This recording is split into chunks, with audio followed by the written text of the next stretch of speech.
Yo, welcome to the Superkick Podcast. I'm your host, Ringside P. That's me. Hope you guys are enjoying the week. It's hump day. We're almost to the weekend, baby.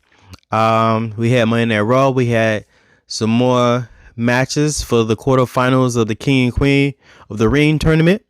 I'm gonna get into that. I'm gonna get into some other stuff that was going on Monday Night Raw. Hope you guys are liking it.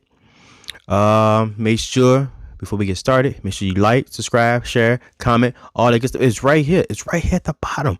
You just gotta click the links, baby. Just click the links. It's right there. Hit those. Check out my reels. Check out my shorts. I'm on Spotify. I keep telling you to check out my TikToks, but I ain't doing none on TikToks. Check out the Superkick store. I still got stuff up there. I hopefully will be making time to add some more stuff to it. Check out my what ifs. Last week was Rhea Ripley versus China. This week is the three faces of Foley. We got Mankind, Dude Love, and Cactus Jack. Bang bang. In a triple threat match. Stream rules, anything is available to be used. It's gonna be crazy. It's crazy. So make sure you stay tuned. Check that out after this. So let's get into the show. Man, that Raw, man, kicked off. Drew McIntyre came out. He was heated from last week. He had just missed CM Punk, but he's here. He's in the building to get the show off. He got venom for everybody, spitting it in every direction. CM Punk is catching it. Damian Priest is catching it, but Damian Priest is like, no, man, you gonna call me a paper champion, and I'm not gonna come out there and talk to you face to face. Damian Priest comes out. And I feel like this is like the first time I ever seen Damian Priest get a one up on someone in a promo. And not saying he usually get ate up or whatever, but he actually one up Drew McIntyre is what I felt like, spitting some gospel out there, man. So it was really nice to see that. Good change of pace. Definitely props to Damian Priest. Especially to do that over Drew McIntyre, who just been on fire, just trolling people, being on the internet and whatnot, everything like that. So I'm gonna say at some point we didn't get Damian Priest versus Drew McIntyre championship match. Damian Priest told you that he has one whenever when the time comes. So who knows when it's happening, but it's gonna happen soon, I guess. Well, not soon, because I think that we might eventually get Braun Strowman and Damian Priest at some point. I think that might set up first before Drew McIntyre and Damian Priest, since Braun stuck his nose in the Judgment Day business a couple weeks ago during the draft. It's in big kid JD McDonough out there try to deal with Braun Strowman. It's not going to end well for McDonough, but we already know that. And I don't think we really care. But we keep going and stuff. And then also this particular Judgment Day, Carlito wants in on the Judgment Day. He knows Carlito has this LWO problem that he created. So he's outnumbered. He needs some backup. So he's trying to rub elbows with the Judgment Day. Become all buddy. Damian Priest is still on the fence about it, but Carlito's trying to win him over. So might be on the right track. We'll see. How do you guys feel about Carlito being possibly in the Judgment Day? I don't think it's gonna happen, but with Rhea out, Dominic is injured. They do need the bodies, maybe another personality, whatever. And what would Carlito be doing on Monday Night Raw? Like I say, he is completely outnumbered against the LWO, and it's not making. They kind of giving him the cowardly type of heel, so he needs help. So we'll see if Carlito ends up in the Judgment Day. And do you think Carlito being in the Judgment Day, is that cool, or is it not cool? You let me know. And then also, this is the first time that I noticed that WWE has even mentioned the QR codes, the Uncle Howdy QR codes. Like I said, we keep assuming that it is, but I'm pretty sure we're 98% sure that it is Uncle Howdy, or some other guy that's probably still alive doing it. But yeah, this is the first time that I've ever seen them mention it. Usually it just happens, and no one pays attention, or no one says anything about it. And so that's different. I wonder what's the angle, what's the reasoning behind it. Maybe we will be getting all the pieces to the puzzle put together pretty soon. Maybe King of the Ring. I don't know. I mean, I feel like it's been going on for a minute. Maybe yeah, definitely before Mania. So a little before April. I would say maybe a little before, maybe mid March. I think it was. I could be wrong, but I think it's been going for like at least a month and a half. Are you ready? Are you guys ready to have the puzzle reveal from you guys to drink from a suffering pause? To see the family, the ones that were left behind. Are you guys ready for that? I don't know. I think I'm on the fence some weeks. I'm like, yo, man, this is great. Other weeks is like, I don't know. Last week, the 20 different pictures, links or whatever, and it took you to the picture, and you reading the notes, and now I'm in here feeling like I'm Batman trying to solve the case of what's going on, and then you find out there's a missing person. This missing person was someone back from 2021 or 2020. Old psychiatrist of the Fiends. So it's just like, yo, like, who's doing this, and how are you guys putting this together? Like, this is like real creative. This is probably better. This trail that they're leaving, I think, is better than the Right Rabbit trail, in my opinion. So yeah, I think it's gonna happen sooner or later. Maybe possibly King of the Ring. But are you guys ready for this? All the pieces to be revealed. Let me know. What else we got? Oh, actual matches from night. That's also was seeing different about Monday night. It seemed like Monday night was just an overload of matches, which was like cool. It was like nothing that was just different. Like, I feel like sometimes Raw, like, or just programming just drags out in general. Sometimes you get so many interruptions where it's just like promos, because people coming out in the ring talking, or backstage segments and stuff like that, and it wasn't that much really. I don't know how many matches there were. At least I had 4 King of the Ring matches. Then I think we had Becky versus Dakota Kai. We had Sammy versus Otis. We had Bronson Reed versus Tozawa. We had a fatal 4-way tag team match. There was a lot of matches, and really, Raw wasn't that bad to me. Still sorry. I guess some of us are still like wanting more, just because we had the Bloodline saga, story, and that was so big and took over so much of WWE at the time. And now how that has like died down, we're all looking for something else, and that's why I maybe feel like the show is kind of running slow, and also like people are injured, and so I think that plays a big part into it too.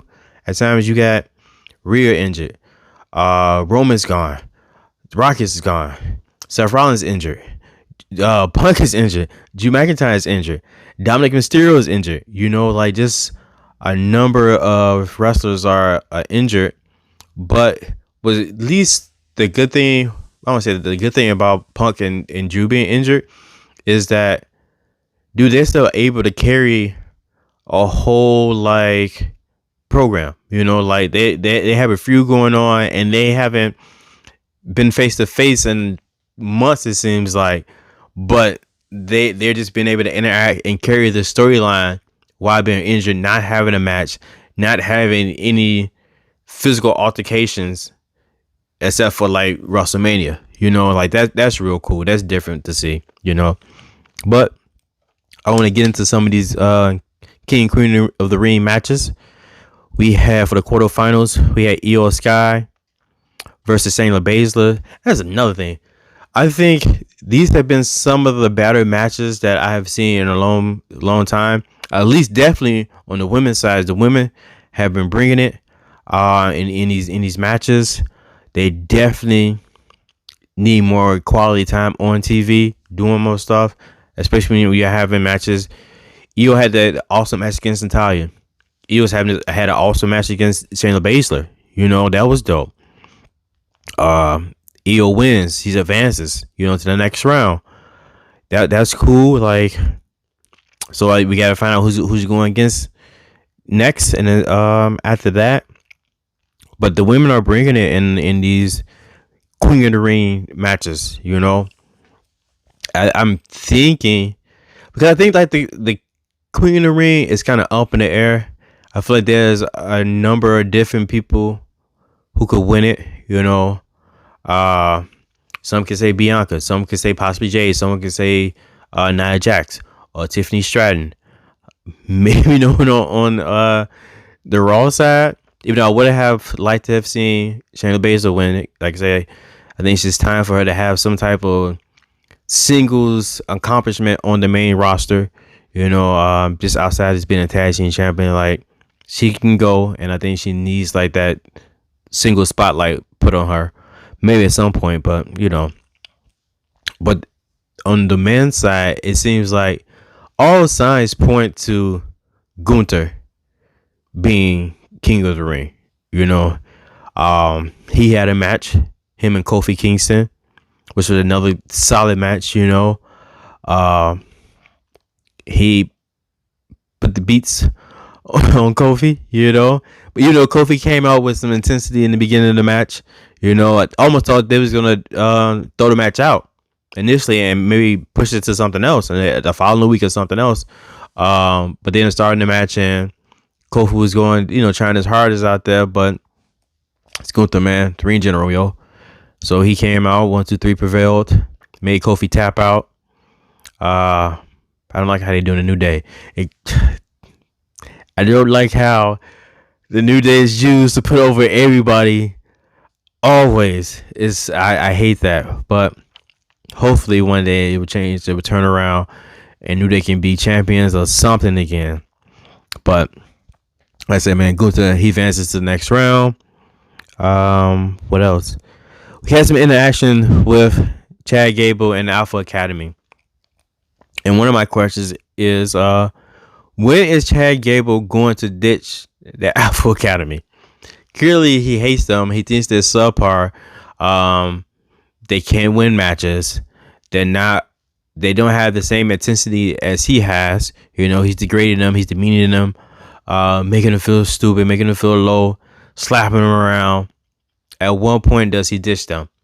Or at what point will one of them have had enough and retaliate against Chad Gable?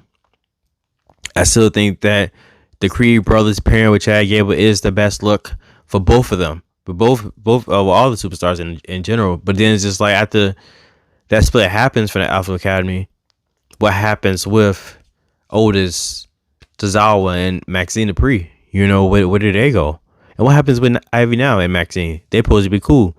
Well, Ivy Now hop on the same side as the Creed brothers and join up with Chad Gable, which she still choose to be cool with Maxine and do tag team stuff. Who knows? But when do you guys think that's happened with the split between Alpha Academy and Chad Gable? Let me know. Another thing that stood out was Lillian Garcia was back on Monday Night Raw, y'all. And it seems like, I think WWE hears the Samantha Irvin hate for some reason. I don't get the hate. I think she's amazing, but I think it could be like another like stamp of approval, bringing out legendary Lillian out here, and saying like, yo man, like Samantha, she's GOAT, man. She's GOAT status already. Y'all lighten up a little bit. Like she does her own thing, her own style, which I think is great. But yeah, that was cool to see. Like, man, I feel like it's been a minute since we seen Lillian out here, in the ring doing some WWE work or whatever. So it was good to see her. Also, it's real cool. Austin Truth got some good shirts. The shirts are dope. I like them. I don't know if I get one, but they're definitely are nice. I like them a lot. Definitely might check I might get one. I don't know, but I might get one. Another match that we had was Lyra versus Zoe Starks. And that's another decent match. Not as good to me as Io Sky versus Shayna Baszler, but still pretty good match. Lyra advances on to the next round. So we got Lyra versus Io Sky. I think that's going to be another great match. Like I said, I'm not too familiar with Lyra, her style of wrestling and whatnot. But it was good. It was good seeing her Monday night. But I am looking forward to seeing Io Sky and Lyra in the semifinals of the Queen of the Ring. And I think that it's good to see that Io Sky is still doing some good stuff out here, good work, and not being like bounced to the bottom of the totem pole because she's not champion anymore. Like, she's in the Queen of the Ring, she's advancing, she's dominating. So that's cool to see. Going for her, and I just hope that all Damage Control can be doing out here doing something. What else? Yeah, it's still sticking on Damage Control. Like, it's a good lift for Dakota Kai as well. Dakota Kai had a match against Becky Lynch, gave her all, but the man is the man, and the man is the champion for a reason. So, like, she wins, but it still seems like they're trying to keep them like somewhat dominant, like a dominant faction, the Damage Control or whatnot. So it's good seeing them weekly on the show doing something. In quote unquote big matches in a sense, So I like that.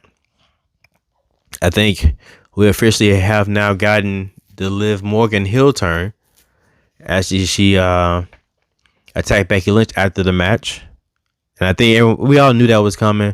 And I think she wanted. I think they wanted her to be face, but since Rhea was so over, like they had no choice. Like, man, and people was like, "No, man, you took Rhea out, quote unquote, took Rhea out. So now we hate you now. So now you heel." And so I think the fans made that decision to make Liv become heel, which was cool. And they got this whole interaction with her and Dominic, and so like it just adds to the heat. When that fully comes together, that's going to add to the heat for Dominic and put more heat on Liv Morgan. So we'll see what happens when Rhea comes back. I definitely know that she's not taking that kindly at any point. I don't remember I mentioned Strowman. Yeah, I did mention Strowman early, but like I said, I think Strowman is going to be up against Damian Priest soon. I hope that this time around for Braun Strowman, I hope he's booked differently than last time. Like, he's the monster of man. He's a dominant force. He's a big man. He got some agility to him or whatnot. I want him to be the monster of monsters. I don't want him to be like joking or funny. Like, man, I want him to come out here and be serious. I want him to come out here and squash people. Just wreak havoc, man. Like, I think him versus Braun Breaker, all these Braun Breaker, Bronson Reed, Braun Strowman, that could be something special, but we'll see if it gets that far. What else we got out here?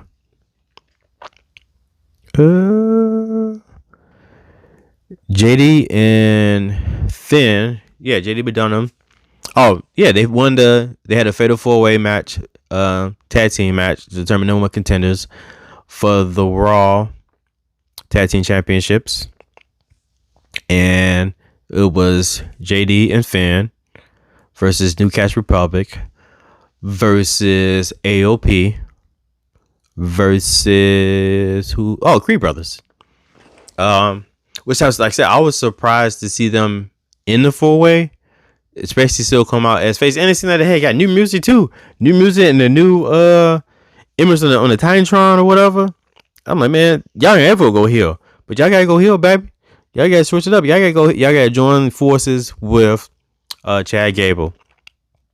But JD and Finn are victorious out of that, so they're gonna be the number one contenders for Awesome Truth going forward.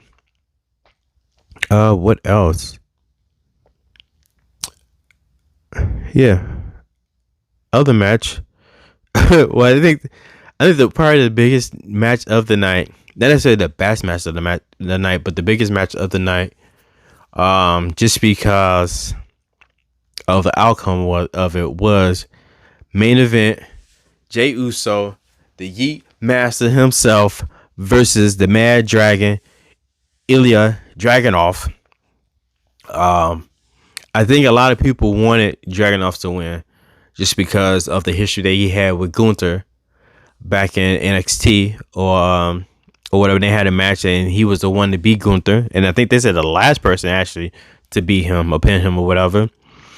And I know a lot of people complain about Jey Uso's in-ring ability, that match at WrestleMania, but there's no denying the star power that he currently has. Like, he has a wave of momentum behind him that is just wow. Like, they come out and we saw what he did in France, or what the people did in France. I want to say that was all him, but it's just music, so it's him.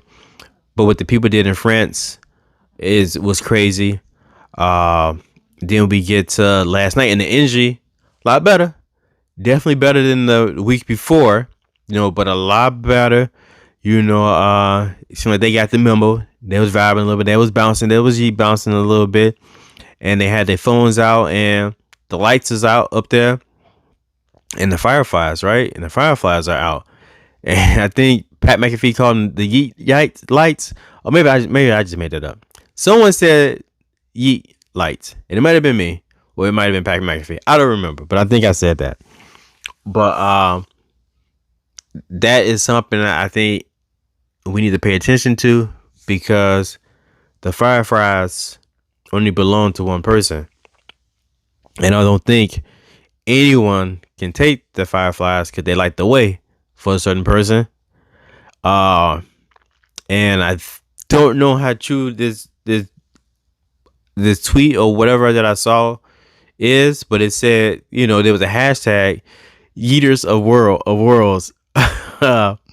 So I don't know if that actually came from Jey Uso or what, or who it came from or whatever. But if they come back, the Wyatt Six, so whatever this entity is, this group is going to be, I think Jey Uso gets it first. I think Jey Uso is the first person that gets it, and I know they'd be like, well, man, he still has bloodline business. That's right, he still have.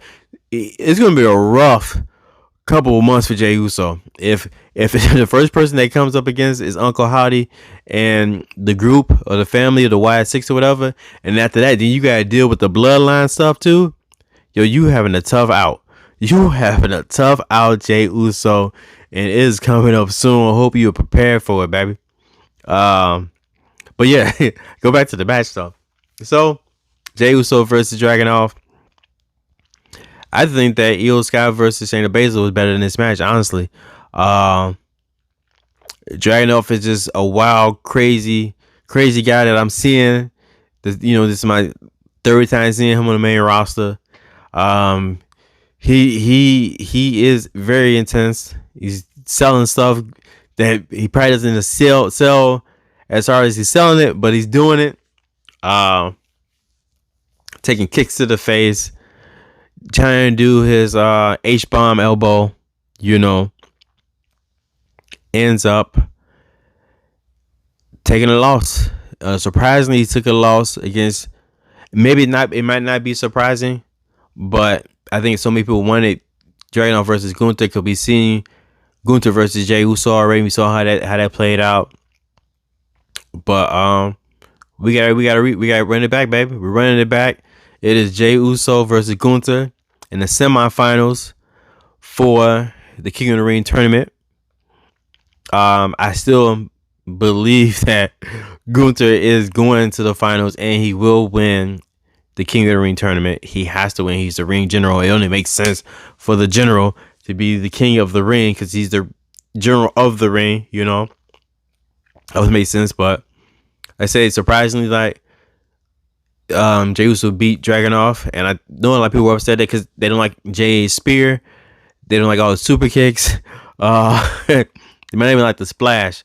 And like I said, I think before it's like WWE is trying to give Jay the 5 moves of doom, like a lot of superstars have, or a lot of wrestlers have the 5 moves of doom, and I don't think Jey Uso has 5 moves of doom like that. I think he has a variety, a type of offense that he should be able to use at his disposal, and he's been limited in doing so. So the one thing, he didn't yeet.